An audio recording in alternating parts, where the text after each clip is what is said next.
Good afternoon, ladies and gentlemen. Welcome back to the Acsom Bulletin. It's Tuesday afternoon. This is becoming a bit of a usual sight. It's myself taking the convo, joined by Natasha Miko and Patrick McGill. Natasha, there's no leadership contest at Celtic Park. We're all absolutely fine. We know we've got one man in charge and one man only in charge. And now we've been able to watch the Celts in action, so we can talk a good bit about that. Patrick, there's obviously been other news, been no news signings. In the past week, we kind of went through a wee spat there of bang, bang, bang, but nothing as of yet. But hopefully we will see other new faces arrive in. But we'll kick off, Natasha. You and I haven't been on since we kicked off the pre-season. Obviously, Patrick's still been on for a couple of weeks. What's been your takeaways from the SC Vienna Victoria game and the Rapid Vienna game? The one thing that I've actually been really impressed at in terms of both pre-season games is the intensity that they've played at, and how for this stage of pre-season, keeping it relative to that, I think we're looking very sharp.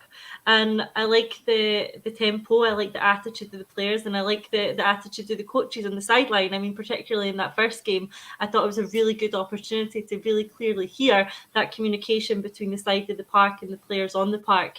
And the demands that they're already putting on them in pre-season is something I like.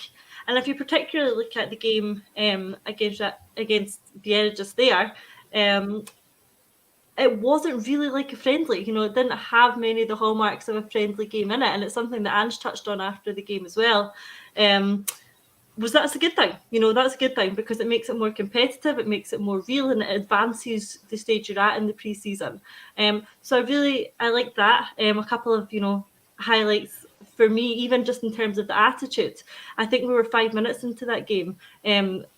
Just there, and Joe Hart's tried to take a free kick or goal kick so quickly it's been pulled back by the referee. I mean, the fact that they're already at that sort of mentality in pre-season, I think it's great, and I think it's just an example of the demands that Ange is making on them. So yeah, impressed so far. Obviously, everything's not perfect, but that's okay. We were only 2 games into pre-season. We've still got plenty more pre-season games to come. Obviously, we've got Ostrava tomorrow night, and then even before the season starts, we've got Blackburn, we've got Norwich, we've got Legia Warsaw. So plenty of time to put it right. That's, the luxury of having these pre-season games in instead of, Champions League qualifiers, is that while we're looking good, we're looking sharp, it's early. Yes, everything's not perfect, but the benefit we've got is that we have time to put it right. Yeah, we've got that time. Obviously, as you've touched on there, we've not got these Champions League qualifiers, which other teams are playing at this moment in time. And, one of our commenters came in to say, get our mistakes out the way just now instead of the qualifiers. Patrick, obviously, one of those mistakes was Joe Hart. It's one that we might have actually got caught out with last season, just letting that ball run across your face a goal. Thankfully, we didn't get caught out with it last season, but it's, this is the time to just cut these errors out of your game. But I think, as Natasha says, there's a real impetus putting the fitness at levels at Celtic just now. They look really, really sharp for being 2 games into a pre-season camp. It looks good. We played the Rapid Vienna side. I think that was practically their second last or final game of their pre-season, so they were a good wee bit ahead of us in terms of the planning. All of this just feeds in nicely for looking forward to that Aberdeen game on the 31st of July. It does, 100%, and that's what pre-season's for. It's for getting fitness, it's for sort of getting rid of those mistakes, getting match sharp, getting ready for that Aberdeen game, as you say. And I think it was a Mikey Johnston interview I was watching where he says it's a very professional squad. There's not many jokers, so they've probably kept themselves fit over the summer. We've seen the Japanese boys back in Japan, but you've seen guys sort of training while they're off. You've seen Mikey training, you've seen the Japanese boys training. Guys like Callum leading the dressing room will have kept them all match sharp over the summer. It's just about getting that sharpness, and the famous saying, we never stop, it's been changed to success never rests now for the season ticket campaign. So I'm sure Ange will demand the highest of standards even in the early days of pre-season. So it's all boding well. Yeah, it really does feed in well to the season happening. Natasha, one of the players who I think's played fairly decently in these past 2 games is Busan Labo. Now, Michael Ross has come in here to say that we seriously need a first team ready centre back. I don't think he is ready to probably make that step up at this point in time, but from watching the game on Saturday, it looked as if Julian was the inexperienced one compared to Labo. And at this point in time, from just what I've watched in pre-season, I'd be put Lavelle in before I would have Julian anywhere near the Celtic first team. Yeah, I'm likely to agree with that. And he's one that I highlighted after the game on my Twitter feed as one that I was very impressed by. I'm not saying that he's first team ready or ready to step in instead of Carter Vickers or Starfelt, but what he is showing is that he does certainly have the potential to be a good backup option. I think he's benefited a lot from the season in the Lowland League. And I think he looks like he is probably the one from that sort of B team that you would say could really potentially push for a place in the squad. Now, he's got a long way to go. He isn't, the perfect centre half yet, as we don't have one of them. But I've been impressed by him. I think he's looked solid. I think he's looked comfortable on the ball. I think he's put in a couple of really good tackles. And I think Angela have been really impressed with what he's seen for him. And I think that speaks to the fact that he's thrown him into both games so far. And I think he's done himself absolutely no harm. I think he's looked good. I still think we probably need to go out and get a more experienced centre half to come in. But yeah, I've been impressed with him. So he's definitely not done himself any harm. And I think probably a very good example of the way that the B team can be used to feed into the first team. We'll come on and talk about that later, I'm sure. But impressed by Lowell and look forward to seeing more from him. Yeah, there's other people commenting on here that look as if they quite fancy Big Lowell. David Ferguson's came in and said that he thinks he's ahead of Julian for him, and another comment has come in here to say that he's a fan of Busson. He can really put in a shift. Yeah, he can put in a shift. Another day he did look as if, as I say, he looked like the experienced one compared to Julian. Patrick, is that harsh on Julian just due to the lack of game time that he's had, that he needs to get up to speed, or should they be expecting more from the big Frenchman? No, I think, I think he's played 12 competitive minutes in the past 18 months. So it's going to take time for him to get up to speed. But, if he's looking like the junior partner in a centre-back pairing with a guy who's never played a professional minute for Celtic, then it's not looking good. But interesting to see if we'd still try and get him out on loan, because obviously that Schalke move fell through. But then he's playing minutes in the pre-season, so I don't know whether he's, I'm just trying to get him into the plans to maybe get a fee from in January or next summer. But yeah, it doesn't really bode well if a youngster's looking better than him, but then it bodes well for Celtic because, that's a guy that we can sort of look to and say, well, we kind of trust you here, especially in domestic games, if he's looking comfortable enough in what was a relatively competitive game with Rapid Vienna. I think all three of us were there in April for the under-21s game, the B game, and I don't know about you two, but in my opinion, Lowell looked the better of the two centre-backs for Celtic that night. So he seems to be impressing. Yeah, I think it's actually the best player that night, Patrick. I think, looking at it, we were there. I don't think it was a very good game. I think the quality was pretty low and came away relatively unimpressed by it, being honest. I think we all were, and that went for both sides, to be honest. But if you had to pick a highlight from it, I think it was Lowell. So it doesn't surprise me that he's been given this opportunity to go away with the first team for pre-season and show what he can do there, because we know Andrew's in attendance at that game. He'll be getting feedback from the B team management setup.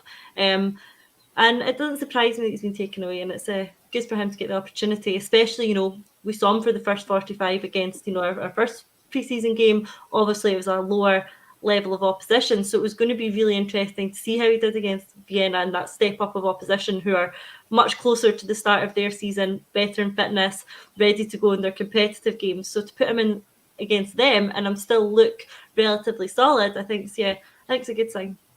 Yeah, it's a good sign. To come back in this one, Natasha, obviously we saw Stephen Welsh featured, but we're seeing, a position that we don't have a lot of depth in, really, because of Starfelt's injury. The most recent update said that he would miss pre-season, but hopefully be back for this Aberdeen game. I still would like Celtic to strengthen in that department.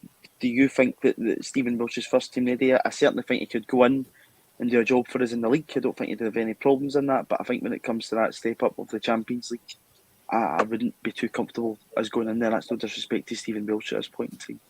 Yeah, I mean, Stephen Welsh has played that role, relatively often for Celtic now. When we didn't have either Starfelt or Carter Vickers, he did step up and he did play there for a good proportion of games. And Joe, he was fine. To be honest, I haven't been too impressed with what I've seen this pre-season yet. Obviously, it's early, and I'm not going to, make any massive judgment on the basis of that. But we don't really need pre-season to judge Stephen Welsh too much. We've already seen him. We know what he's got. We know what he's capable of. We know the sort of player he is. And while I don't think he did anything particularly wrong during his spell in the first team, I think what you've said is right, Declan, is that if we are going to look to advance, progress, make our mark in the Champions League, then we are going to need a stronger centre half there than Stephen Welsh. But in terms of backup, in terms of league, then I wouldn't have any concerns about putting Welsh in with one of the more experienced centre halves. But I agree with you that another centre half needs to be a priority, and Lowell and Welsh as backup seems okay for me. Yeah, another position probably you could look at there, Patrick, is a right back position. We've had Big Osazio Rigidi playing in there at right back. He's looked okay, but again, I don't know if it's, I don't think he'd be first team ready. The only reason he's probably playing there is because I think Ralston had a wee bit of knock, and Juranovic coming back from the Croatia camp as well just wasn't quite there. But again, would you be looking to maybe get Osazio Rigidi out in a loan move, or would you just be looking to shift him permanently, because he did come in with Liam Shaw just before Ange Postecoglou, and you can tell that Ange really didn't have any kind of say in those signings, and I think the two of them, would be what they would probably class as above B team level. Yeah, I don't think there's any harm in giving him another year out on loan. I think he's only 21, 22, so you've got guys older than that we're saying maybe keep for an extra year, put them out on loan. So I don't think there's any harm in another loan. I think the strange one was he went out on loan for 6 months at the end of last season. And I think they had an option to buy that they never took. So it's very interesting. The guy, I mean, he's obviously built like a footballer. He's built like a bodybuilder almost, but he still looks a bit raw, even though he's been playing football for 10, 15 years. It's a very strange one. I'd be willing to send him on loan. I think if he played regularly and then see what he's like maybe 6 months into that, and then you can make a decision, because you never know. Just look at Jack Hendry playing for another team. Sometimes it works, sometimes it doesn't. That very team, yeah. But that's where he had his resurgence in Belgium, and he's now big money move to Bruges, and he's doing fairly well. They'll be playing in the Champions League next season, same pot as Celtic. So yeah, there's a lot there, but I think, Natasha, just for me, Bernabe's looked good as well when he's came in. I think he's trying to get used to that inverted role, which he's obviously not done at Lannis, and you can hear Ange, Berna, he's shooting at him constantly. He's trying to get him into that, but I just think just now you can see probably the lack of depth in our back forward when the more experienced players are left out. Obviously, we've saw some of those players that were away in international duty return to the team in the game against Rapid Vienna. Tomorrow night against Ostrava, you're hoping to see probably a stronger kind of back four. Yeah, that's it. I think most of the reaction on social media after the Vienna game was relatively sensible. I think there was a sort of outlying panic that our defence was looking a bit shaky. But listen, we're 2 games into pre-season, and if you look at the defence we put out, we didn't have Juranovic at right back. We didn't have Starfelt. Bernabe's only played, two games now. So I think there's time for it to come together, and I think that it will be better once we have those players back in. Yes, there's a slight depth issue, but I don't think it's that extreme. I think one extra centre half, and I really do think the defence problem is relatively sorted. You'll have Juranovic at right back with Ralston as backup, Starfelt and Vickers at centre half with that other one I mentioned being brought in, and at left back you'll have Bernabe with Greg Taylor as his deputy. So I think if we get that other centre half in, I don't think that there are too many concerns for me in terms of how the defence are looking. Yes, they did look a little bit shaky in our first 2 pre-season games, but we weren't playing that back four that I just mentioned. So relatively okay about it. Yeah, I think Bernabe's showing a lot of promise. He's showing, a lot of good signs, but again, we can't judge him on what we've seen of him so far, and Ange will know that too. It's all about game time and getting them, integrated within the team. Similar with Urahidi, I think it is interesting that he has played as many minutes as he has. I think that's a real indication that Ange is using this time in these 2 games to get a really good look at him. It wasn't just 45 that we've seen for a lot of the players. He has played longer than that. And I think that's Ange's opportunity to look at him during a game, and then decide on his next move, whether it is to be part of the squad, whether it's to be a loan move, or whether it's to be a sale. So I'm sure he's had the opportunity to look at him and make the decision over these couple of games. Absolutely, and I think I'm totally agreeing with Kimmy Brown Warrior on this, who comments a lot on a Tuesday that it is pre-season. It's nothing more than building fitness and getting game time into legs, and having a look at players, as you say, Natasha. Whether you're going to retain players, get them out on loan, possibly give them another chance in the first team. That's yet to be decided from the manager, but I'm sure he's got a good idea, and he's been getting a really good look at them. And also, in between watching Love Island, Patrick, I don't know if you're a fan of the show, but Mikey Johnston says that they're all watching them, and the gaffers not having any of it. So, say they won't say what coaches are watching it. I think it might be Gavin Stack, and he looks like a bit of Love Island. But we get to see. But one man who I would probably put money on that definitely does fancy the old Love Island is David Turnbull, and he impressed me on Saturday when he came on. It's kind of incredible to think of how much of the season he missed and how important he'd been. He basically played all the minutes under Ange up until that injury, and the final came out. But his that pressing to win the ball back for Kyogo's goal, which is a fantastic finish.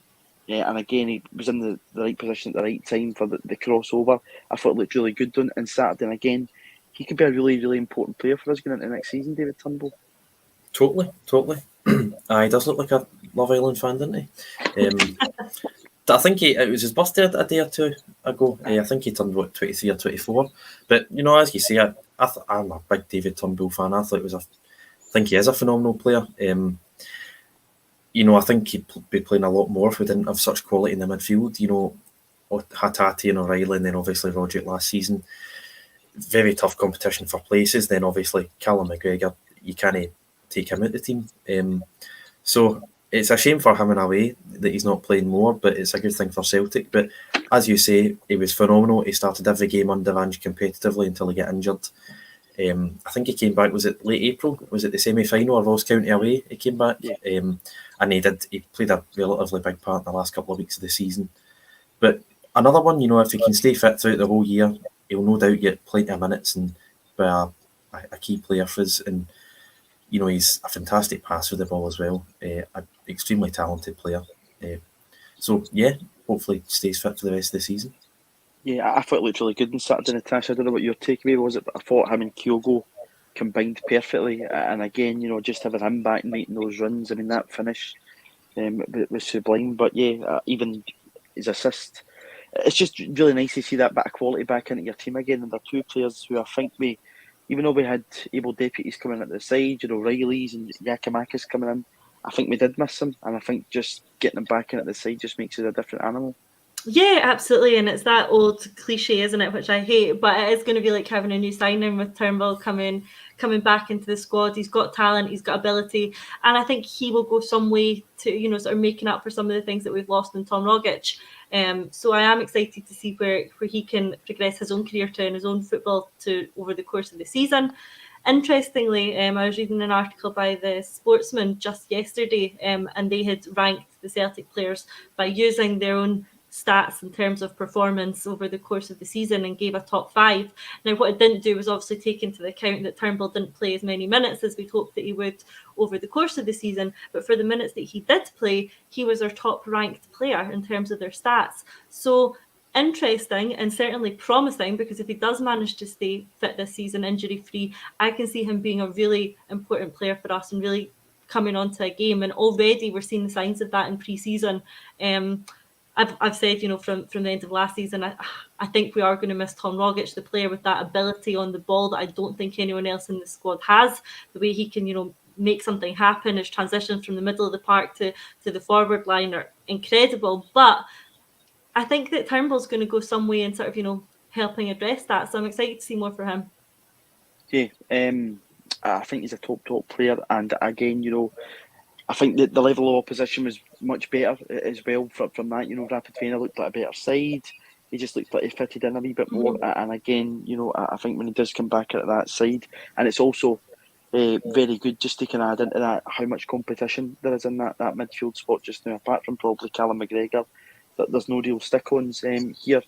Patrick, I want to come to you and a comment from Anthony here, who said that his big shout for the season is by Christmas. We were talking about how good James McCarthy has been forcing his way in at the first team. I can't see that happening. He does look a lot more trimmer in pre-season. He's looked absolutely fine in the 2 games I think he's played.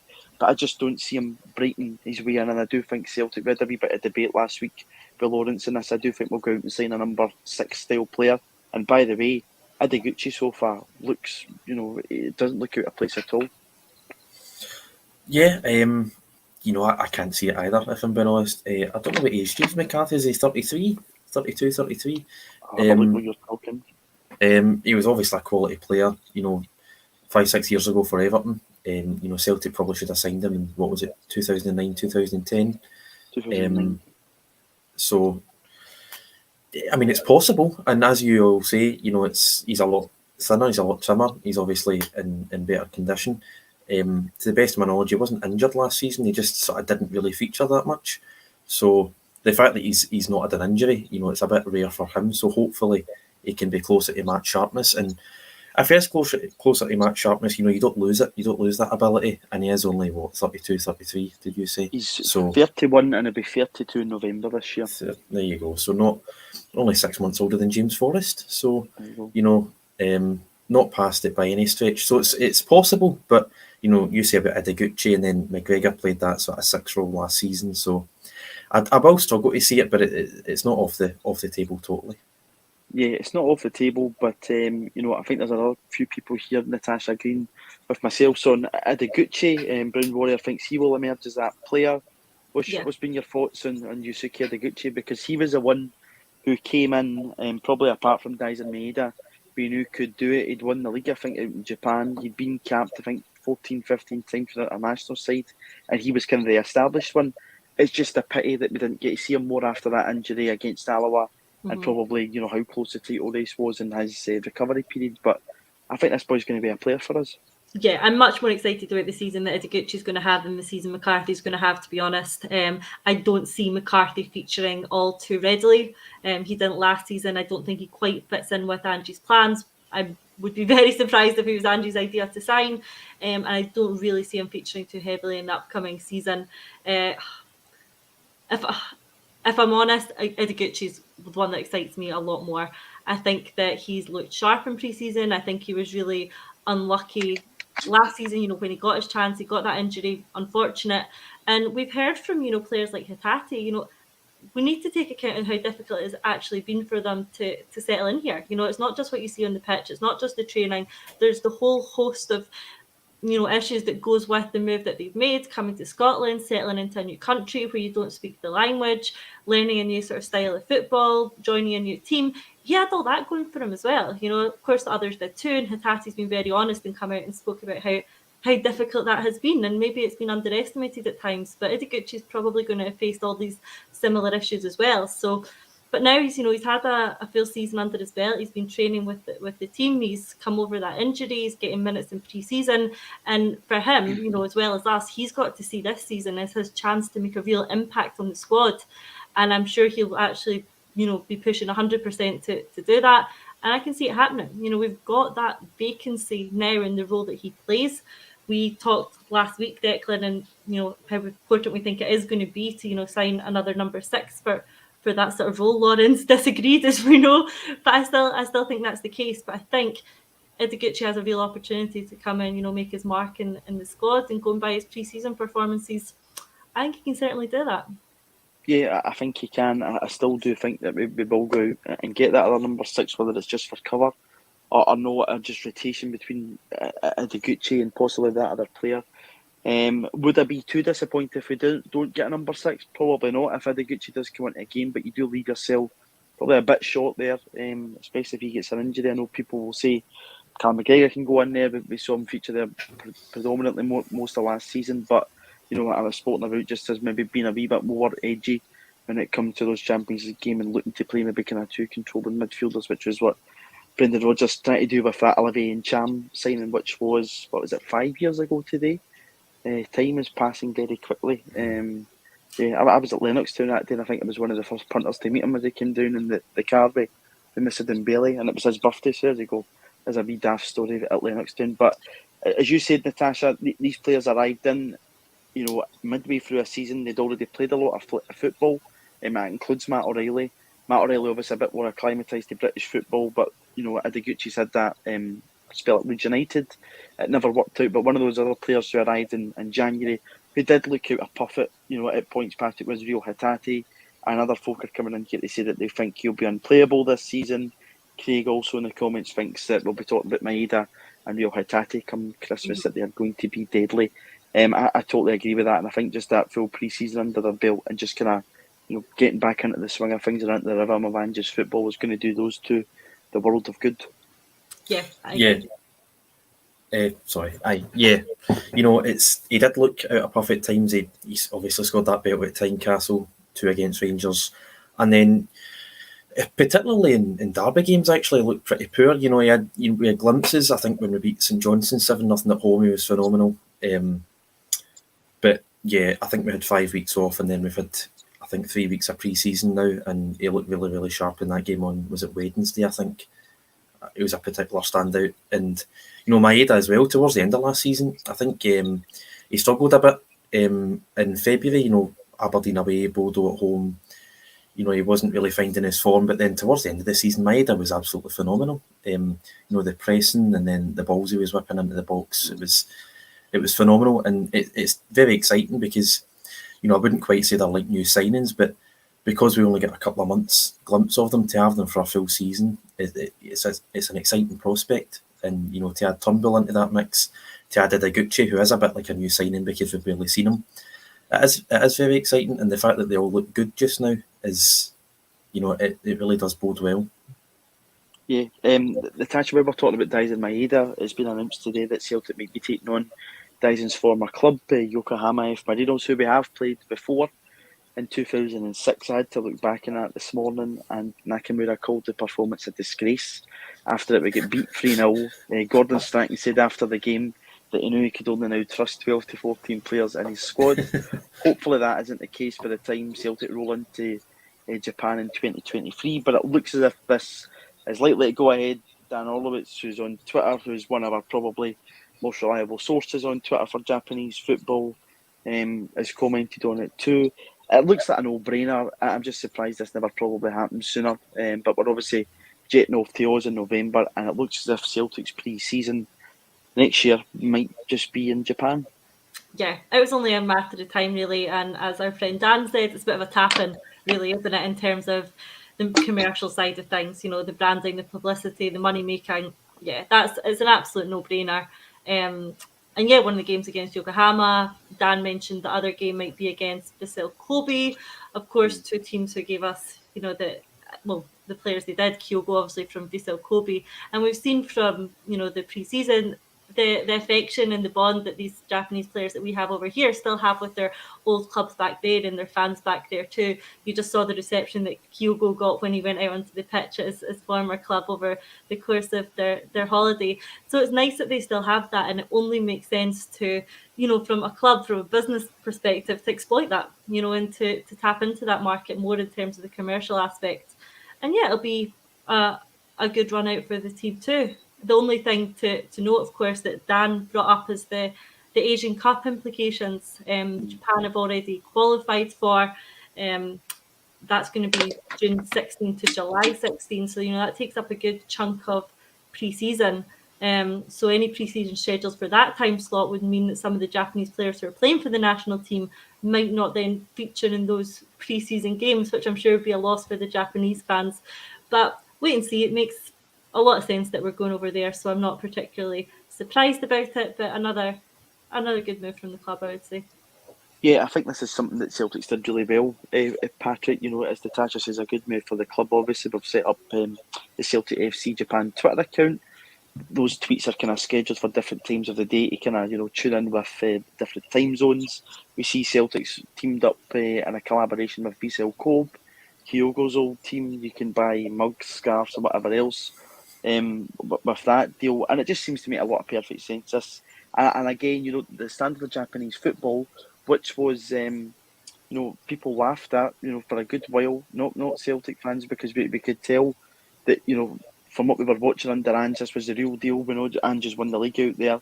The standard of Japanese football's at a very good pace. We can see that with the players we've watched in our current team, and going out there is going to be a good test for us, even if it is going to be another year down the line.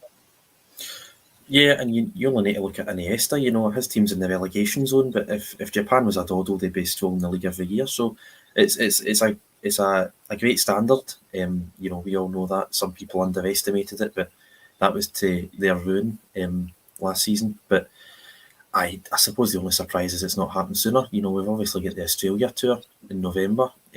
Everton are joining us for that, aren't they? The So Toffees. we can play for it's a grand old team to play for and get everyone singing. There you go. But Aussie style. Aye. But no, it's great marketing from the club. It's probably it's all about growing it's not all about growing the brand. Obviously, we've signed 4 great players and we've got a great manager from Japan, but it helps to grow the brand. We sort of struggle to break it out of Europe, but we've got an Argentinian, South American player. We've got guys from Japan and an Australian manager. We've been looking in like Iranian markets. That striker we're linked with, who is in the Germany Celtic top, never signed, but it's all about growing Celtic and expanding our horizons. And it's good movement from the club. It's good business, good marketing, and looking forward to it. Need to get our flights booked to Japan for next July. Well, unfortunately, at this point in time, this is something that Dan did touch on. Obviously, I know a couple of Celtic fans that are over in Austria at this moment in time and have made the trip through to the Czech Republic.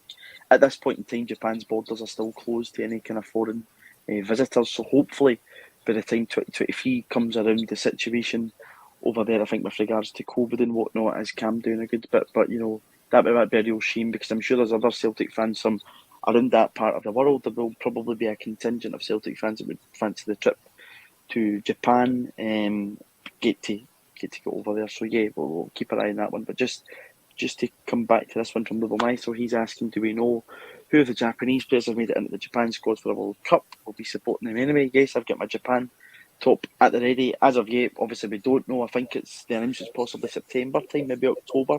We'll find out these squads. I think Maeda's probably a stick on with Kyogo, and then the other two, the squads are bigger, whether they break in yet to be kind of decided, but those are probably the two that will definite. But again, Celtic are going to benefit off that, because you'll get paid for each player that's at the World Cup. They won't get the full chunk because Celtic wouldn't have been in contract with them for over 2 years, but they'll still get a wee cut every day, about 70 odd grand per day for each player, so it's not too bad. So that'll do us very nicely. Getting back to current matters, back to transfers, Natasha, Jordan Larsson looks as if it's a no-goer.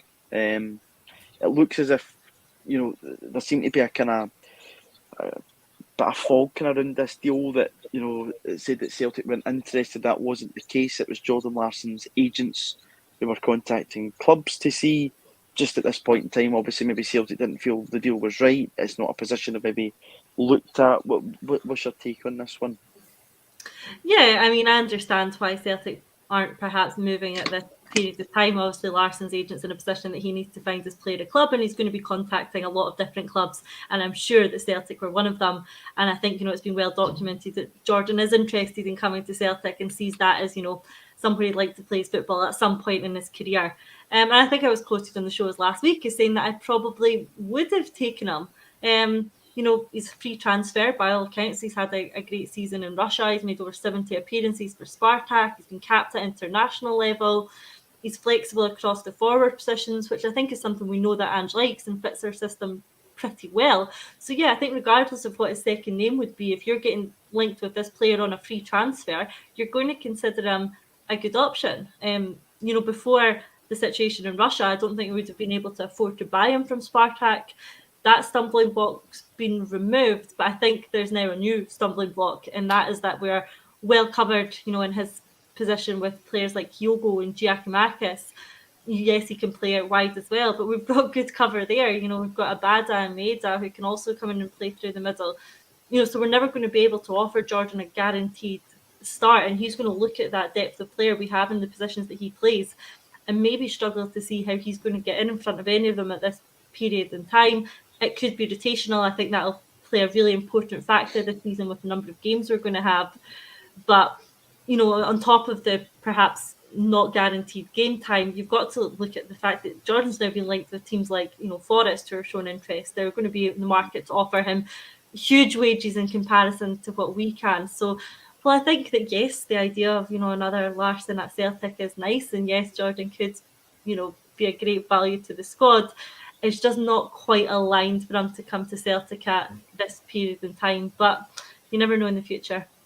Yeah, it would have been nice. As you say, it probably wouldn't have been a deal we could have got done had what's happened with Russia invading Ukraine at this moment in time. It probably wouldn't have been a deal that could have got done, but his contract was ripped up over there. He returned back to Sweden. He was training alone, as you say. There's been the links to Nottingham Forest. Now a Premier League side can offer him good money. I think there's also teams in Germany and Italy interested in him. Perhaps it would have been a nice deal, but again, it was possibly something what Natasha says there that Celtic just couldn't probably guarantee maybe the first team football that he's maybe looking for just now. And as I said to you, maybe when we came off air, I've not watched a lot of Jordan Larsson, but it probably doesn't get into the team before Kyogo. And again, does it get into the team in front of Giakoumakis? I don't know that, but that could possibly be one of the sticking points with this. Yeah, we're at a bit of a disadvantage really when it comes to, when Nottingham Forest have I would argue, a weaker team than us, but can offer triple the wages. It's quite a disadvantage.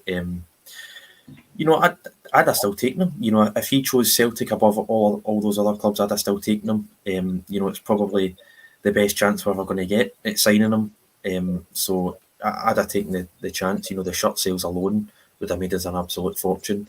I think he's more than a decent player. I think he probably would get plenty of game time. Whether he's a starter or not, I don't know. But it's over now. Celtic aren't interested, so no point crying over spilled milk. He'll no doubt have a great career.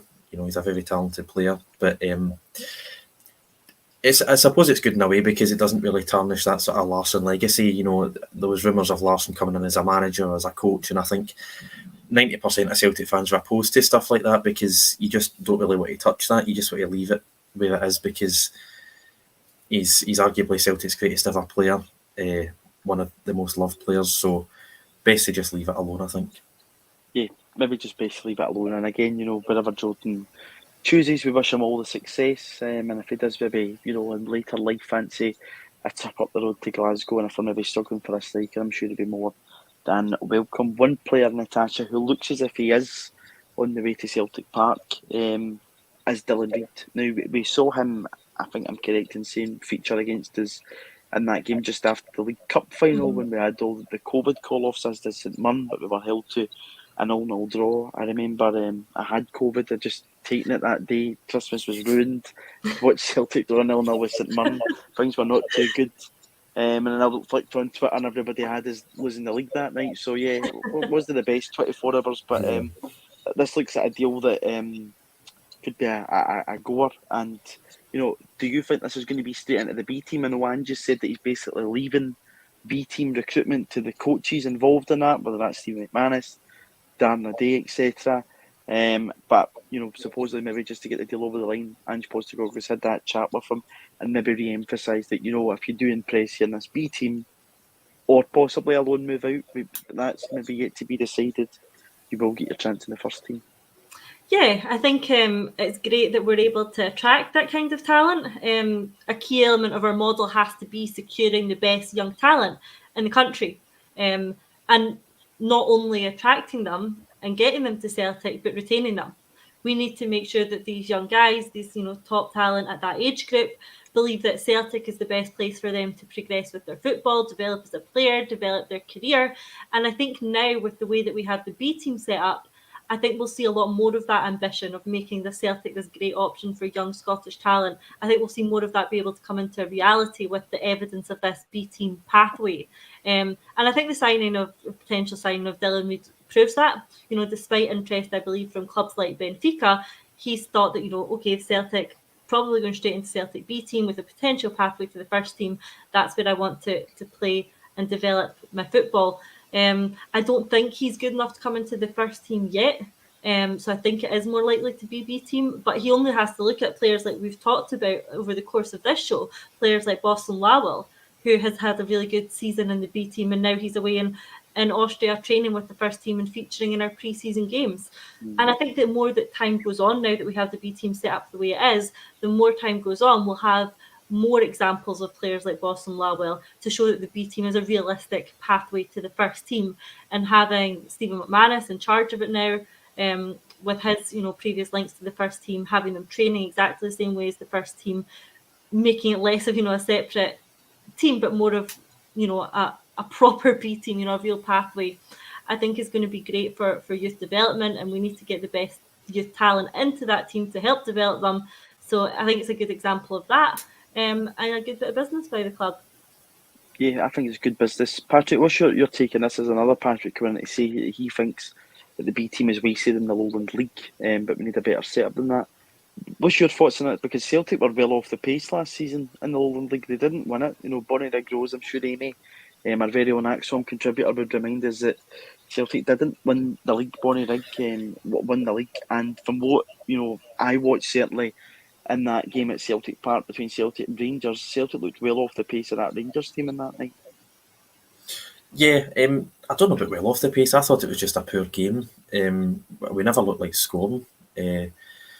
But I mean, I don't think we can complain about the quality of the league when we're only finishing third. I think it was third, wasn't it? Aye. So I don't think we can complain about the quality. If this Dylan Reid is to go straight into the B team, that will obviously give us an advantage. But I can't claim to watch much of it. I only know that we finished third, and then I seen that game in April. Obviously, I know this Dylan Reid's meant to be a quality player. My friend Graham's a St Mirren fan. He was wanting £1 million for him. I think they've accepted a bid of 125 grand, so he won't be too happy. But no, a good signing. Obviously, as Natasha said, you need to look at these areas to help with the model that the club are operating on. Sign young talented players, help them progress, and then sell them on for a fee. Whether the B team is the right place for the development is another question, but I don't think we can complain about the quality when we're only finishing third. Yeah, there's other people coming in here to say that that move, Natasha, from going to the SPFL Premiership to the Lowland League wouldn't inspire me. But is it maybe about changing the perspective of what the Celtic B team is and not looking at maybe the league that they're playing in, but the pathway into the first team rather than the setup of where they're playing their football? Yeah, I think it has to be, because realistically, as much as he may be a very talented player, Dylan Reid isn't going to come in and get into the Celtic first team. So that leaves him with two options. One is, Celtic buy him and then put him straight back out on loan, which is fine. No, definitely not against that option. Or the other option is you keep him in-house, if you like, playing with your B team, more like a reserve team, and eventually make that pathway into the first team. And if we keep him here rather than send him out on loan, he trains in the style that we're playing. He trains with the coaches that are going to be working the same methods that Ange and Kennedy and Cool are, and he stays in-house and we keep a better eye on him, if you like, and that, of course, is one of the key benefits of having that B team there. But yeah, maybe the quality of the Lowland League isn't going to be the same quality he's going to get playing at St Mirren. So I get the benefit of a loan move. I get the benefit of keeping him in-house. I totally agree. If he's going to get game time at St Mirren, the prospect of dropping down to the Lowland League isn't going to be that inspiring. But I think for players like that, it's all about the long-term picture. You're coming in to train and play with Celtic. You're training with the coaches that are training the first team, or at least training the styles that they are, and you have to be seeing it as a bouncing block into the Celtic first team rather than a move to the Lowland League. I think you have to have your ambitions on doing that within a year or so, and maybe it is that sideways step to take a bigger step forward. And if he's seeing the Celtic B team setup is going to allow him to do that, then yeah, maybe a different perspective on things, and it might work for him. Patrick, what's your take on that? Again, we've had commenters come in here to say that they agree that they'd rather keep players in-house. One player who looked, impressive up against a side who weren't too impressive was Johnny Kenny. Unlucky not to bag a hat-trick the other night. It was very typical strikers' goals. He should have had a third if it wasn't for Chris Julian just kind of barging in and taking the goal off him and not acknowledging him after it. But again, that's football. You want your goals. But he looked impressive the other night. And again, he's one that was brought over, was playing first team football, went right into the B team. And he might be looking at, what is your take on this? Because would you rather players get sent out on loan to maybe players in the Championship? One player, an example of that is Jonathan Afalabi, who's just not worked out with. He's now getting linked to a move to Portsmouth. He was at Dundee. He was at Ayr United. It didn't work out at all. Or would you rather keep them in house, do what Natasha's saying there, have them playing in your style, playing through the system, and then hoping that one day that they can make that step up? I don't think there's a correct answer for every single player. I mean, guys like Adam Montgomery, who were playing in the youth team and the B team, they broke through, or he broke through, played a couple of games, but then he's been sent out on loan. So maybe it's a mix of both. You play them, they learn the style, they know how to play the Celtic way, and then to sort of build fitness and play against slightly better opposition, you send them out on loan for 6 to 12 months. Look at Callum McGregor. He went to Notts County, 12 months, came back, broke in under Dyler, was out the team for a bit, and then obviously he's kicked on. So I don't think there's an answer to every player, a uniform answer. But no, I think definitely having a B team where they're playing Ange ball, if you will, playing the Celtic way, getting players used to that system. Inverted fullbacks, having left backs and right backs learn how to play inverted, and all the other stuff that goes along with it. I think that can only be a good thing. It's just a matter of, building the physicality and playing against a higher level of opposition. You probably do have to send players out on loan for something like that. Yeah, I think it possibly might just be with the stage they're at. I think that could possibly, I think that it's a kind of hybrid option of the way that you treat players, because, Adam Montgomery, I think, is a good example. Getting sent out in Aberdeen after playing all those, I think it was 18 appearances he made last season in the first team. He probably needed to be playing at that kind of standard level of football to try and have another good look at him, which is what Michael Ross is reminding us of here. Natasha, in the comments, he said that Ayer, obviously that move out to Kilmarnock, Ryan Christie had to move to Inverness and loaned into Aberdeen, even Ralston out to St Johnstone and Dundee United, all loaned out, and obviously Callum McGregor too. But would you say it's probably that hybrid approach now, that you maybe look at a player and think, can we help them progress more and develop more, just keep them in-house, or possibly if they've made that breakthrough into the first team, it's then time to maybe shift them onto another Premiership club or a Championship club. But again, look at Corner's another example of a player who just disappeared after getting shifted down to Scottish League One. Yeah, I think that's it, and I think it's going to vary depending on every player. There's not going to be a one-size-fits-all approach to this, or to our process of B team or loan move, and it's just going to depend on the player and who we have already in that position. So I think we're going to have to take it on a case-by-case basis. I think the more established the B team gets, the better they develop, and I think they will, with the sort of changes that we've made to their structure over the course of this pre-season. I think that's going to become a more viable and preferred option to sending them out on loan. It's all about keeping them in-house and training them, the Celtic way, getting them playing the style of football that we want them to play. And I think that one thing Ange has turned his attention to over the course of this pre-season is the setup of the backroom side of things, the setup of the B team. And I think we're going to see that used a lot more than we are the loan move. I don't know, perhaps, coming through the system, players like, McGregor, who we mentioned went out on loan, perhaps, and nowadays that would be a player who would, stick in the B team without going out on loan. He's stick in the B team for a while and then come up to the first team. So interesting one. I think, like I said, it'll depend on the circumstances. It'll depend who we already have playing in that position, and it'll depend on the loan options available. If there is a better loan option out there, if we think that there's going to be a higher standard of football, we might prefer that. But I think the way that the club are putting a lot of attention into the B team and restructuring the B team suggests that their preferred approach is going to be B team football before first team football. Yeah, absolutely. I totally agree with that. I think it's all about, a player-by-player basis that you judge them on that, rather than just a one-size-fits-all approach to it. Patrick, on this, one of our commenters here, Frank Kennedy's, came in to say that he doesn't really see a point in paying the 125 grand for a player that you're just going to throw into that B team. He believes that maybe money could be better spent on wages. I think we do need to look, broaden our horizons here. It can't just be the 11 players on the park. Because, for instance, with Dylan Reid, if he comes in, makes the step up with the first team, and they end up punting him for, 4 or 5 million quid further down the line, it's absolutely well worth it. I don't think you can just concentrate on 11 players in the park or just your first team squad. There needs to be a development pathway for players breaking through that Celtic Youth Academy, and players that are bringing into the Youth Academy to then develop and then bring them through. Yeah, I agree. You just need to look at the squad, see how many players have been in the academy. Stephen Welsh, Ralston, 2 backup defenders. You've got Forrest, you've got guys like Mikey Johnston, and then obviously McGregor in the middle of the park. So you've got a lot of guys who, if you totally forgot about the academy, forgot about the B team, these are the guys that you wouldn't have, and there'd be a big massive hole in your squad. So no, I think it's really important that you focus on the youth, especially in today's football. You've got Bayern Munich poaching our 16, 17-year-olds. You've got, we're letting Hickey go, and then he's away to Brentford by the time he turns 20. So clubs are looking at players younger and younger, and Celtic need to be a part of that if they want to keep progressing in the modern world of football.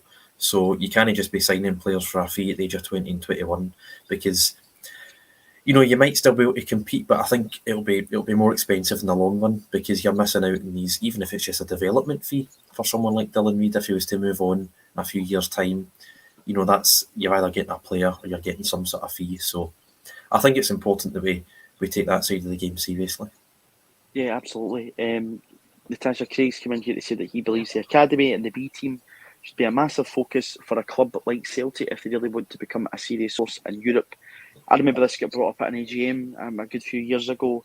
Peter Lowell's response was that Celtic couldn't do what they call an Ajax, as in press a restart button, go a season without winning a league title and coming back. But I don't think that's the approach that we want is to take at all.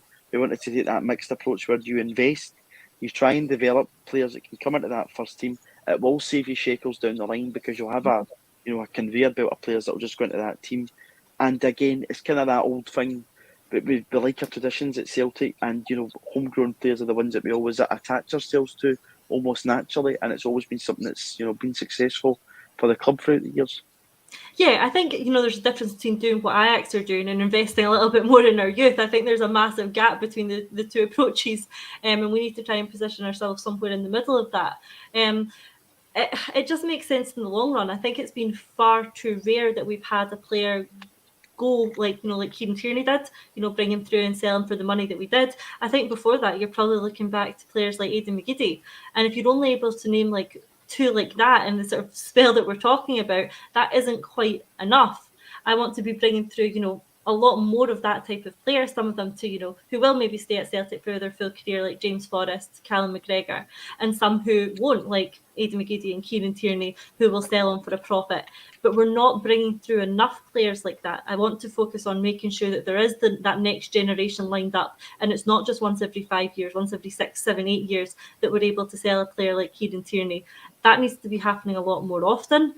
But if you're looking at, the system at the moment, we're struggling to retain that talent. If you're looking at some of the better players that we had in the system, players like Ben Doak, even Gieldi, we're not able to keep them. So I think what we need to be focusing on is firstly making sure that we've got that player in our setup, but not losing them to, the clubs in Europe, clubs like Leeds. We want to be keeping hold of them, and hopefully, with the way that the B team is progressing, we're going to start doing that, because that needs to be a really important part of our model. Yeah, I totally agree with all that. And again, Patrick, in terms of European success, we can't afford to go and buy players for big, massive amounts of money. It's just not going to happen. I see that. I think it's Burnley there or another club down there are going to buy somebody for 20 million quid. That's a long, long way off for Celtic, and nice TV deals and whatnot improve. So we can't buy our way to success that other teams have did in the past. And to have felt the consequences of it. It's not in the way of probably doing things. But again, it would be so much better if you could develop your own talent, bring them through, and create a damn good side. We've got a good side at this point in time, but it's always great to bring that conveyor belt of talent through. Yeah, totally. And it's all about they say work smart, not hard. And obviously we need to work hard, but work smart as well. Guys like O'Reilly, who were signing for $1 million quid, signing guys who, not quite a diamond in the rough, but a sort of hidden gem, signing guys in the cheap, and then they have, 2 or 3 great seasons, and then you can either keep them for another couple of years or you can sell them for a big profit. And Ange has certainly done that so far. It's something that we obviously need to continue to do. It's like the sort of the Brentford Moneyball that everyone sort of goes on about recently. It's something Celtic need to look at. We obviously have a player trading model, but as you say, when Burnley are spending 20 million, we really do need to look at these sort of guys who are probably undervalued, and then we can develop and sell on for a fee. And obviously the academy is part of that. You know, as Natasha says, apart from Kieran Tierney, you can't really think of a big money move since Aidan McGeady, which is something we need to look at, and hopefully it's something that the club are looking to progress at the moment. Yeah, it's one that, you know, we do need to look at, and again, you know, I think we probably know who from that from his name on YouTube, whatever English team he supports, Egyptian King, with that, with the Mo Salah picture there. But he's saying if we focus on the youth squad like Liverpool do, then we can, you know, unearth some gems. And Liverpool have actually did that very well. Obviously, Natasha, this is a completely different ball game, you know, pardon the pun, with the money and the riches that Liverpool have at their disposal in terms of just everything that they've got. But, you know, you've seen people like Harvey Elliott, your Trent Alexander-Arnolds and whatnot break into that Liverpool team. Yeah, we've not got as much money, you know, as Liverpool. Great facilities up at Lennoxtown. We hope that we're improving the coaching, bringing Steve McManus in. Whether there's any other additions to go in there, we'll be interested to see. But it's just about having, you know, every part of your football club in working order, which is something, you know, maybe Celtic's not had, you know, Celtic's not did too well for too many years now. The fact that we can only really mention Aidan McGeady and Kieran Tierney is the only two players that have came through, you know, the famous gates at Paradise and just, you know, not commanded a big fee when have departed.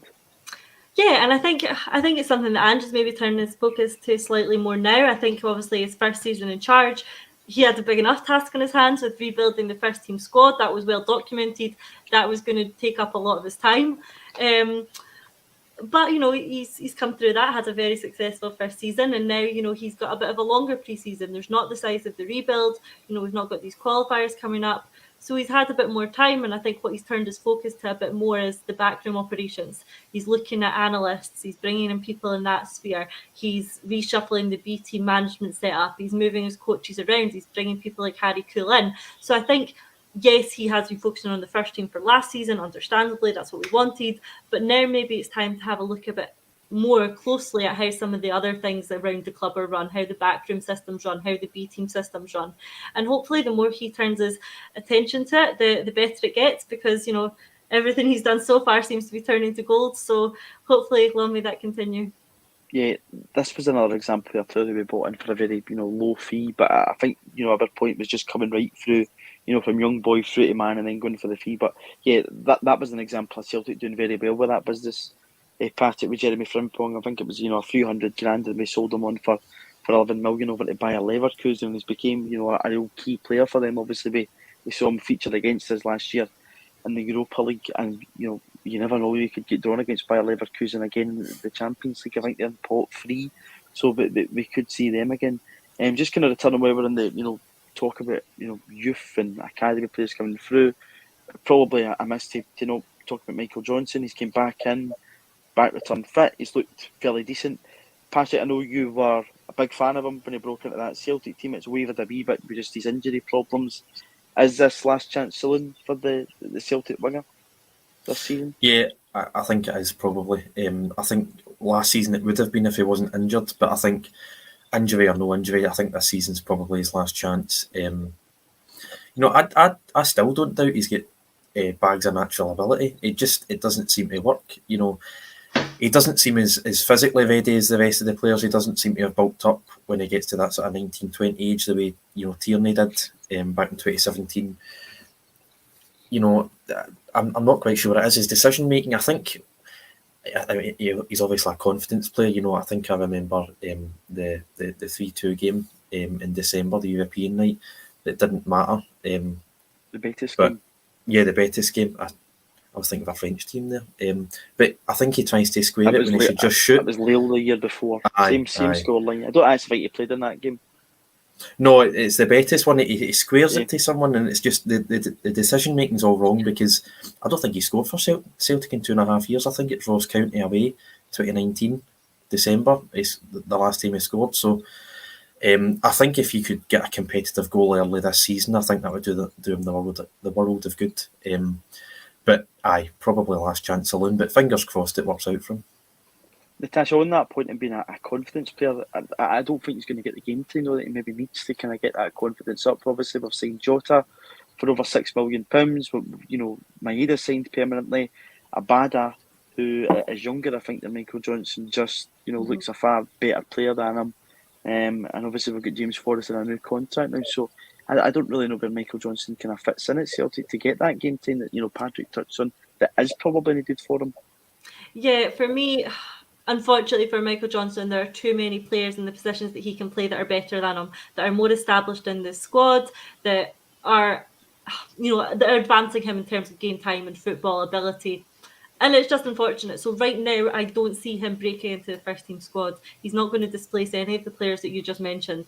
So what he needs to do in terms of his football is he either needs to think about a loan move to go and play somewhere on loan and perhaps develop his ability, get that confidence up like we've talked about, and then perhaps come back and play a part for Celtic. Or he needs to decide that it's just not quite working and it isn't going to work. So he needs to be looking for a move somewhere away that he is going to get first team football and sort of try and re-establish his career again, because it's really went by the wayside over the last year or so. I think a move to another Scottish club would be great for him, whether that's on loan or permanent basis, because he's not going to get the game time he needs at Celtic this season. He needs to go and find that somewhere for his career. Yep, one to maybe keep your eyes on. When we're back next week, the three of us, we'll be back. We've been back to Celtic Park, which I'm really, really looking forward to. We've got Blackburn at home at 12:30. We'll be back tomorrow on Acsom to cover the Bannock Strava again. It's a centenary match. It looks as if there's going to be quite a good crowd turning up for that one. Some contrast to the Legia game, which the stadium looks absolutely empty for that game at this moment in time, which is a real shame for Artur Boric. But it'll be good to get back on Saturday. I'm sure you both will be there too, like myself. So that'll be good. We'll be back for that. Thanks to everyone for tuning in today. It's always good to get a catch up and chat about Celtic with you two guys. So it's been great. Please, if you've been watching, do like and subscribe to the channel. We'll be keeping you covered with all the transfer news, everything that's happening in the world of Celtic throughout the week. And apart from that, Natasha, Patrick, thanks for joining me in a Celtic State of Mind. And